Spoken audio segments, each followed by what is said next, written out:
ഷാജി വീടെടുത്തപ്പോ വീടിന്റെ final report submit ചെയ്തിട്ടില്ല. എന്റെ വീട് പണി തീർന്നു, ഞാനും ഇതുവരെ ഫൈനൽ റിപ്പോർട്ട് ചെയ്തിട്ടില്ല. ഇനിയും ചില അറ്റകുറ്റപ്പണികളുണ്ട്. അത് തീർത്തേ ഞങ്ങൾ ഫൈനൽ റിപ്പോർട്ട് സമർപ്പിക്കേണ്ടതുള്ളൂ. 9 വർഷം വരെ അത് വീട്ടിൽ കൂടിയാലും അതിന് കാത്തിരിക്കാം എന്നാണ് നിയമം. എവിടെയാണ് ഷാജിക്ക് തെറ്റിയത്? വലിയ ബംഗ്ലാവെടുത്തു എന്നാണോ? 2 ദിവസം കാത്തിരിക്കാം. നിങ്ങളെ നേതാക്കന്മാരുടെ വീടിന്റെ അളവും വീടിന്റെ പ്ലാനും പത്രമാധ്യമങ്ങളിൽ വരും. ആർക്കൊക്കെയാണ് ഷാജി എടുത്ത വീടിന്റെ വിസ്തൃതിയുള്ള വീടുകൾ എന്ന് 2 ദിവസം കൊണ്ട് പത്രത്തിൽ വരും. ഷാജി കള്ളിയത്തുകാരന്റെ മകനായി ജനിച്ചവനല്ല. ഷാജി വീടിത്തെറുപ്പുകാരന്റെ മകനായി ജനിച്ചവനല്ല. ഷാജി പ്രസവിച്ചു പെറ്റു വീണത് തന്നെ സമ്പന്നതയുടെ മടിത്തട്ടിലാണ്. അച്ഛൻ റിട്ടയേർഡ് എക്സിക്യൂട്ടീവ് എഞ്ചിനീയറാണ്. ആർക്കെങ്കിലും നിങ്ങൾ എത്ര പേർക്കറിയാം? KM ഷാജിയുടെ അച്ഛൻ റിട്ടയേർഡ്, ഭാര്യന്റെ അച്ഛൻ റിട്ടയേർഡ് എക്സിക്യൂട്ടീവ് എഞ്ചിനീയർ ആണെന്ന് നിങ്ങൾക്കറിയാമോ?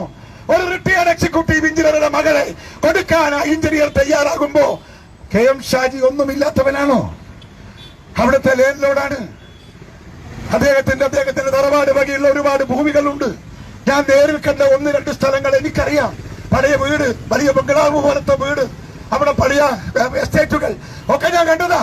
ആ സമ്പന്നതയിൽ ജനിച്ച KM ഷാജി വീടെടുത്തതിന്റെ സ്രോതസ് കാണിക്കാൻ ആണുങ്ങളെ പോലെ കാണിക്കും. ഒരു തർക്കവും വേണ്ട, ഒരു ചുക്കും ചെയ്യാൻ, ഷാജിയുടെ രോമം പറിക്കാൻ CPM-ന്റെ ഭരണകൂടത്തിന് സാധിക്കില്ല. ഷാജിയെ ഒറ്റപ്പെടുത്തുന്നത് എന്തിനാണെന്ന് എല്ലാവർക്കും അറിയാം. ഷാജിയുടെ നാവ് ഇത്രയും മൂർച്ചയുള്ളതാ. നിയമസഭക്കകത്ത് വെച്ച് പിണറായി വിജയന്റെ മുഖത്ത് നോക്കി ആണുങ്ങളെ പോലെ ഈ ചോദ്യങ്ങളൊക്കെ ചോദിക്കാൻ ഷാജിക്കുള്ള കരുത്ത് ഒട്ടുമിക്ക MLA-മാർക്കും ഉണ്ടാകാറില്ല. ആ സണ്ണി ജോസഫ് ഉൾപ്പെടെ മറ്റു പല MLA-മാർക്കും ഉണ്ടാകാറില്ല. അതിലൊരു പ്രത്യേകത ഷാജിക്കുണ്ട്. ഷാജി ആക്രമിക്കാൻ തീരുമാനിച്ചാൽ, എതിർക്കാൻ തീരുമാനിച്ചാൽ മനസ്സറിഞ്ഞെതിർക്കും, മനസ്സറിഞ്ഞ് പ്രസംഗിക്കും, മനസ്സറിഞ്ഞ് പ്രവർത്തിക്കും. ആ പ്രവർത്തനത്തെ സഹിക്കാൻ നിങ്ങൾക്കാവുന്നില്ല. നിങ്ങൾക്ക് ആണുങ്ങളായ ചുണക്കുട്ടികളെ സഹിക്കാൻ സാധിക്കാറില്ലല്ലോ പൊതുവെ.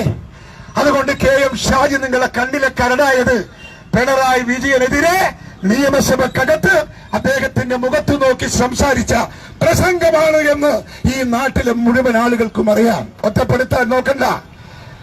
ഷാജിയെ ഒറ്റപ്പെടുത്തി ഫിനിഷ് ചെയ്യാമെന്ന് നിങ്ങൾ കരുതല്ല. ഞങ്ങൾ UDF-ലെ MLA-മാർ ആത്മബന്ധമുള്ളവരാണ്. UDF-ലെ ഘടകകക്ഷികൾ ആത്മബന്ധമുള്ളവരാ.